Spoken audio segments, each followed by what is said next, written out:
नमस्कार दोस्तों, मैं हिमांशु ठाकुर और मैं आप सभी का स्वागत करता हूं इन डेप्थ ऑडियोलॉजी चैनल पर। दोस्तों, यहां हम हेयरिंग और ईयर डिसीज से रिलेटेड लगभग सभी मुद्दों की जानकारी लेंगे। हालांकि इस चैनल के कुछ वीडियोस पुराने हो सकते हैं, लेकिन आज भी प्रासंगिक हैं और आगे भी प्रासंगिक बने रहेंगे। तो यदि आप इस चैनल से जुड़ना चाहते हैं और मुझे सपोर्ट करना चाहते हैं और ईयर डिसीज के बारे में आप एक इन डेप्थ जानकारी लेना चाहते हैं, तो इस चैनल को अभी सब्सक्राइब करें। और वीडियो स्टार्ट करने से पहले आप सभी अपनी स्क्रीन के अपर साइड पर दिख रहे सीसी बटन को ऑन कर लीजिए, ताकि सबटाइटल्स ऑन हो जाए और आपको मेरी आवाज़ सुनने में परेशानी ना हो। तो चलिए हम आज का वीडियो स्टार्ट करते हैं और इसके बाद हम इस पर डिस्कस करेंगे। देखिए, कभी कभी किसी गंभीर बीमारी या संक्रमण या ट्रॉमा के बाद जब हम एक रात सोते हैं और अगली सुबह जब उठते हैं, तो हमें ऐसा महसूस हो सकता है कि वो आवाज़ें जो नॉर्मली हम सुन सकते थे, अब वो ठीक से नहीं सुन पा रहे हैं। कई लोगों की सुनने की शक्ति 1 या 2 दिनों में ही चली जाती है, और कई लोगों की धीरे धीरे कम होते हुए 1 हफ्ते या 10 दिन में चली जाती है, और ज़्यादातर लोगों के साथ ये एक कान में ही होता है। तो हेयरिंग लॉस के अलावा कई लोगों का कान भरा हुआ लग सकता है, चक्कर आ सकते हैं, और कान का बजना यानी कि टिनाइटस भी महसूस हो सकता है। कभी कभी लोग ये सोचते हैं कि ऐसा किसी एलर्जी, इन्फेक्शन या साइनस संक्रमण या फिर कान में वैक्स जमने के कारण हुआ है और ये अपने आप ही ठीक हो जाएगा, जो कि ज़्यादातर मामलों में होता भी है। लेकिन आप याद रखें कि यदि 2 या 3 दिनों के बाद भी आपकी सुनने की शक्ति वापस नहीं आ रही है, तो आप इसे एक मेडिकल इमरजेंसी की तरह मानें, यानी कि बहुत ही गंभीरता से लें, क्योंकि इस कंडीशन में आप जितनी जल्दी डॉक्टर के पास जाएंगे, रिकवरी की संभावना भी उतनी ही अधिक होगी। रिसर्च के अनुसार यदि सुनने की शक्ति 1 या 2 दिनों में ही चली गई है, तो ऐसे लोगों के पास केवल 5 दिनों का समय होता है, यानी उन्हें अगले 5 दिनों के अंदर डॉक्टर से संपर्क करना ही चाहिए। और जिनकी हेयरिंग पावर धीरे धीरे कम होते हुए 1 हफ्ते में पूरी तरह चली गई है, तो ऐसे लोगों को 3 हफ्तों यानी कि अगले 20 दिनों के अंदर डॉक्टर से चेकअप करवाना ही चाहिए। नहीं तो दोनों कंडीशन परमानेंट हेयरिंग लॉस में बदल सकती है। आप याद रखें, इसमें टाइम ड्यूरेशन बहुत ही क्रिटिकल फैक्टर होता है, और यदि आप सही समय पर डॉक्टर के पास पहुंच जाते हैं, तो आपकी रिकवरी की संभावना 70% तक बढ़ जाती है। अब हम ऐसे सेनेचल के कुछ कारणों और डायग्नोसिस को एक साथ समझ लेते हैं। तो इसका पहला कारण है एजिंग, यानी बढ़ती हुई उम्र। ये देखा गया है कि ऐसे सेनेचल की संभावना उन लोगों को अधिक होती है जो 50 वर्ष से अधिक आयु के हैं, और इसके डायग्नोसिस के लिए कुछ जांचें की जाती हैं, जैसे प्रेस्बिक्यूसिस ऑडियोग्राम या प्योर टोन ऑडियोमेट्री, जिनकी जानकारी हम इस सीरीज़ के अगले वीडियोज़ में लेंगे। दूसरा कारण है संक्रमण, चाहे वो बैक्टीरियल संक्रमण हो, वायरल संक्रमण हो जैसे कि कोविड-19, या फिर फंगस से होने वाला कोई संक्रमण हो। आप याद रखिए, संक्रमण या इन्फेक्शन ऐसे सेनेचल के कुछ सबसे बड़े कारणों में से एक है। तीसरा कारण है ऑटोइम्यून डिसीज। आपने देखा होगा कि कई लोगों के मुंह में अपने आप ही छाले हो जाते हैं, जैसे कि कैंकर सोर्स, जो कि हमारी इम्यूनिटी के कारण होता है। इसी तरह ऑटोइम्यून डिसीज के कारण ऐसे सेनेचल की समस्या भी पैदा हो सकती है। इसके बाद है दवाएं, जिनके बारे में हम पहले ही विस्तार से जानकारी ले चुके हैं, और इनके लिए आप इस वीडियो को देख सकते हैं। अगला कारण है ब्लड सर्कुलेशन में कोई समस्या। कभी कभी ब्लड वेसल सक्रिय हो सकती हैं या उनमें क्लॉटिंग भी हो सकती है, जिससे कॉकलिया तक ठीक तरह से ब्लड नहीं पहुंचता। इससे वेस्टिबुलर और कॉकलियर दोनों नसों को डैमेज भी हो सकता है, और अचानक हेयरिंग लॉस की समस्या भी पैदा हो सकती है। अगला कारण है सिर की कोई चोट। इसके अलावा न्यूरोलॉजिकल डिसऑर्डर जैसे कि मल्टीपल स्क्लेरोसिस। इसके बाद है आंतरिक कान का कोई रोग जैसे कि मैनिया डिसीज, जिसके बारे में हम पहले ही डिटेल में जानकारी ले चुके हैं। तो इस तरह हमने देखा कि अचानक होने वाले हेयरिंग लॉस के पीछे कोई ना कोई कारण ज़रूर होता है, और यदि ठीक समय पर इस समस्या की पहचान कर ली जाए, साथ ही डॉक्टर से भी संपर्क कर लिया जाए, तो ज़्यादातर मामलों में इसकी रिकवरी हो जाती है। देखिए, यदि आपको लग रहा है कि पिछले 2 या 3 दिनों से आपकी सुनने की शक्ति, खासकर एक कान की सुनने की शक्ति कम हो रही है या पूरी तरह चली गई है, तो आपको तुरंत डॉक्टर से मिलकर अपनी पूरी जांचें करवानी है। आप खासकर पिछले कुछ दिनों में की गई गतिविधियों, खासकर अपनी हेल्थ कंडीशन को ज़रूर ध्यान में रखें। जब आप डॉक्टर से मिलेंगे, तो सबसे पहले वो आपकी मेडिकल हिस्ट्री ही मांगेगा, और वो कुछ सवाल भी कर सकता है, जैसे क्या आप हाल फिलहाल में बीमार हुए हैं, क्या आपको कोई गंभीर संक्रमण हुआ है जैसे कि न्यूमोनिया या कोविड-19, जिसमें बहुत अधिक सर्दी होती है या कफ बनता है, और कान में पानी भी भर सकता है। इसके अलावा क्या आपने कोई दवा ली है, खासकर एंटी एलर्जिक या फिर स्टेरॉयडल दवा? क्या आपको पहले से ही कोई क्रोनिक डिसीज़ है जैसे कि हाई बीपी, डायबिटीज़ या कोई और? इसके अलावा क्या आपको कोई चोट लगी है, खासकर कान में? तो कहने का मतलब यह है कि आपका डॉक्टर आपसे पिछले कुछ दिनों में आपकी जो भी हेल्थ कंडीशन रही है उसे जानना चाहेगा, जो कि ज़रूरी भी है। इसके बाद वो आपके कान की जांच भी कर सकता है, खासकर ये देखने के लिए कि कहीं कान में कोई वैक्स तो नहीं जमा है, या कोई चोट तो नहीं लगी है, या कहीं पर्दा ही डैमेज तो नहीं है।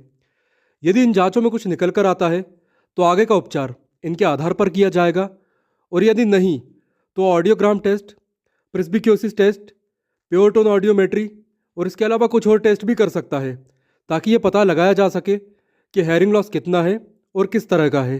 तो ऑडियोग्राम की प्रोसेस में अलग अलग फ्रिक्वेंसीज का साउंड सुनाया जाता है, और यदि 3 अलग अलग फ्रिक्वेंसीज पर हेयरिंग लॉस 30 डेसिबल तक आता है तब इसे हेयरिंग लॉस की तरह ट्रीट किया जाएगा। हालांकि सेंसरी न्यूरल यानी कान की नसों का हेयरिंग लॉस है या फिर कंडक्टिव यानी कि कान के पर्दे और हड्डियों का, इसका पता टेस्ट के बाद ही चलेगा। इन टेस्ट और आपकी हेल्थ कंडीशन की हिस्ट्री लेने के बाद डॉक्टर कुछ और टेस्ट भी कर सकता है, जैसे कि ब्लड टेस्ट या बैलेंसिंग टेस्ट, ताकि किसी दूसरी गड़बड़ी का पता किया जा सके। इसके बाद यदि कंडक्टिव हेयरिंग लॉस है तो उपचार कंडक्टिव हेयरिंग लॉस का होगा, यानी कि आउटर और मिडिल ईयर का। और यदि सेंसरी न्यूरल हेयरिंग लॉस है तो उपचार नसों का होगा। और हाँ, यदि यह हेयरिंग लॉस किसी पुरानी बीमारी, किसी दवा के साइड इफेक्ट या चोट के कारण हुआ है तो उपचार में इन सभी फैक्टर्स को भी शामिल किया जाएगा।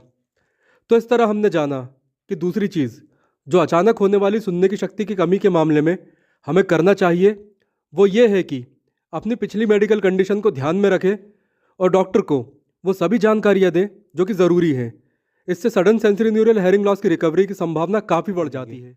यानी कि जब आप डॉक्टर के पास जाते हैं और जांच में ये पता चलता है कि आपको SSNHL हुआ है तो सबसे पहले आपको किस तरह की दवाएं दी जा सकती हैं। लेकिन इससे पहले हम बहुत ही सरल शब्दों में 2 टर्म्स को समझ लेते हैं। पहला टर्म है इन्फ्लेमेशन और दूसरा है स्टेरॉइड। इससे आप सभी को वीडियो को अच्छी तरह समझने में आसानी होगी। पहले इन्फ्लेमेशन, तो ये एक प्रक्रिया है जिसके द्वारा शरीर बाहरी संक्रमणों पर प्रतिक्रिया करके आपको सुरक्षित रखता है। जैसे शरीर में वायरस एंटर करने के बाद सर्दी जुकाम या बुखार एक इन्फ्लेमेशन का प्रकार है। चोट लगने या मच्छर मक्खी के काटने के बाद उस जगह का सूजना एक इन्फ्लेमेशन का प्रकार है। और मुंह में छाले होना भी एक तरह का इन्फ्लेमेशन ही है।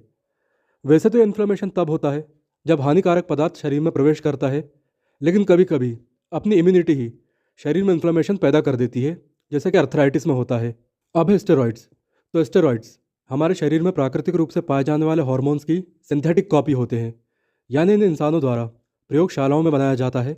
और ये स्टेरॉइड्स इस तरह डिज़ाइन किए जाते हैं कि ये संबंधित हार्मोन्स की तरह कार्य कर सकें। इनका मेन पर्पस होता है इन्फ्लेमेशन को कम करना।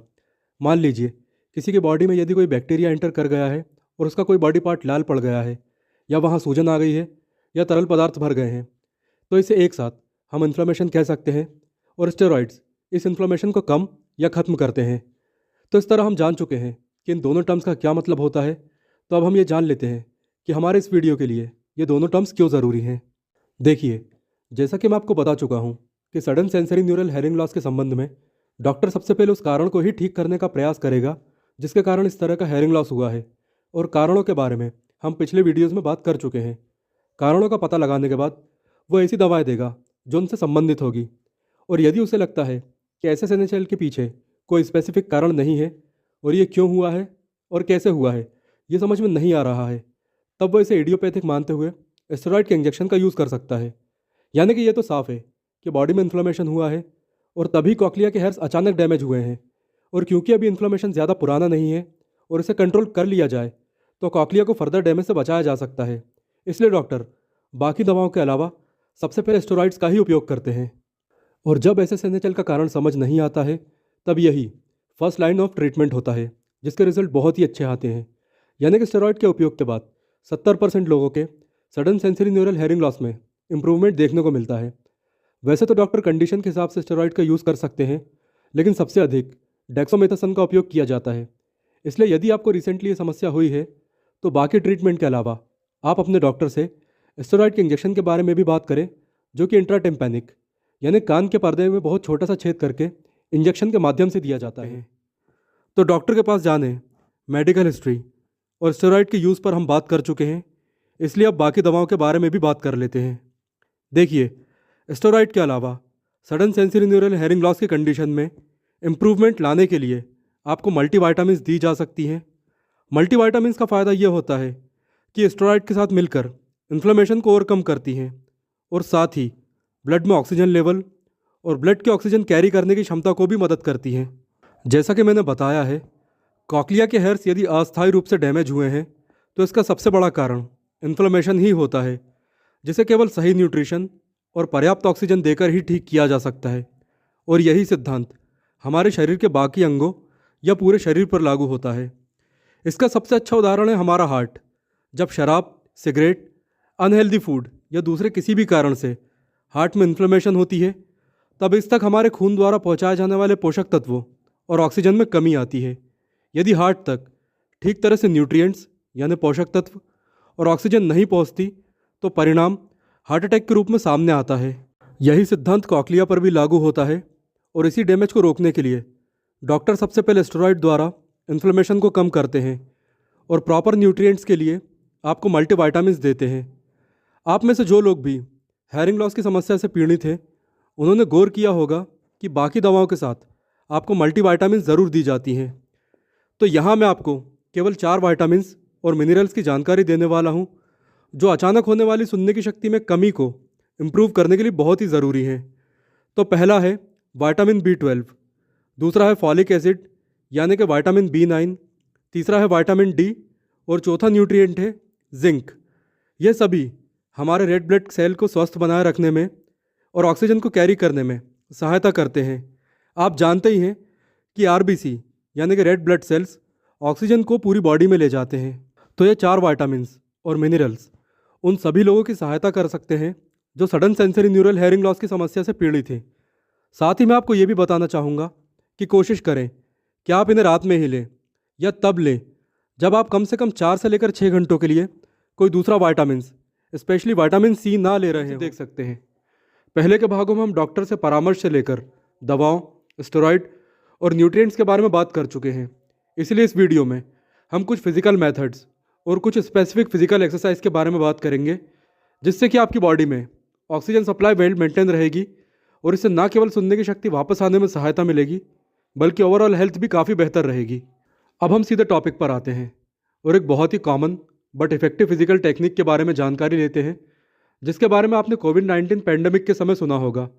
जिन्होंने नहीं सुना, मैं उन्हें बता देता हूँ कि प्रोनिंग एक टेक्निक होती है जो बॉडी का ऑक्सीजन सर्कुलेशन बढ़ाने के लिए एक टेस्टेड और प्रूवन मेथड है।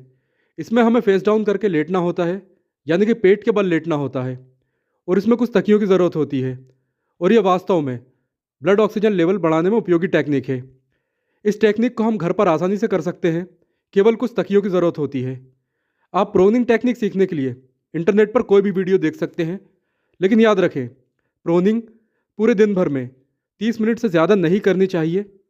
ये टेक्निक हमारे उन व्यूअर्स के लिए बेस्ट है जो किसी बीमारी के कारण बाहर जाकर एक्सरसाइज नहीं कर सकते हैं। दूसरी सिंपल टेक्निक है जो आप में से ज़्यादातर लोग जानते भी हैं, वो है अनुलोम विलोम। जी हाँ, ये बिल्कुल सच और प्रमाणित है कि अनुलोम विलोम से बॉडी का ऑक्सीजन लेवल मेंटेन रहता है, और यदि ब्लड ऑक्सीजन लेवल कम हो रहा है किसी भी कारण से, तो इसे वापस सही लेवल पर लाने में सहायता करता है। इस प्राणायाम को भी आप कहीं भी कर सकते हैं, समय और स्थान की इसमें कोई रुकावट नहीं है।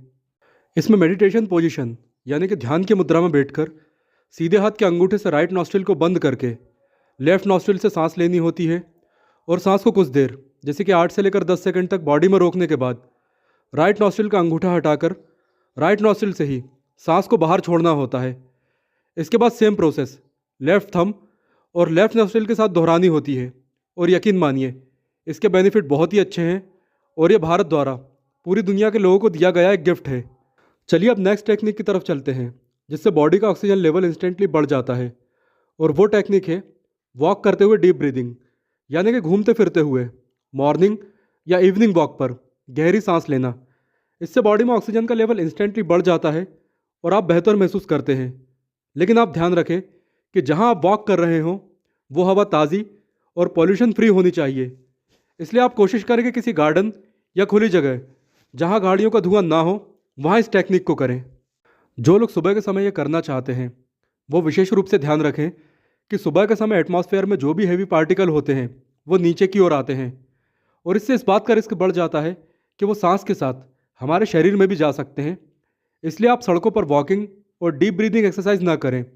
हो सके तो साइकिल, बाइक या कार से किसी खुले जगह या पार्क में चले जाएं और वहाँ इस एक्सरसाइज को करें। तो दोस्तों, इसी जानकारी के साथ इस सीरीज़ को समाप्त करते हैं। इस सीरीज़ में अचानक होने वाली सुनने की शक्ति में कमी को इम्प्रूव करने के लिए एक हॉलिस्टिक अप्रोच का यूज़ किया गया है। जो लोग इस कंडीशन से पीड़ित हैं वो इस सीरीज़ में बताई गई विधियों को ज़रूर आजमाएं। दोस्तों, ये जानकारी आपको कैसे लगी या आपका कोई सवाल है तो आप कमेंट ज़रूर करें। और यदि आप मुझे इंस्टाग्राम पर फॉलो करना चाहते हैं तो इंस्टाग्राम आईडी इस वीडियो के डिस्क्रिप्शन बॉक्स में है। And again, thanks for watching this video.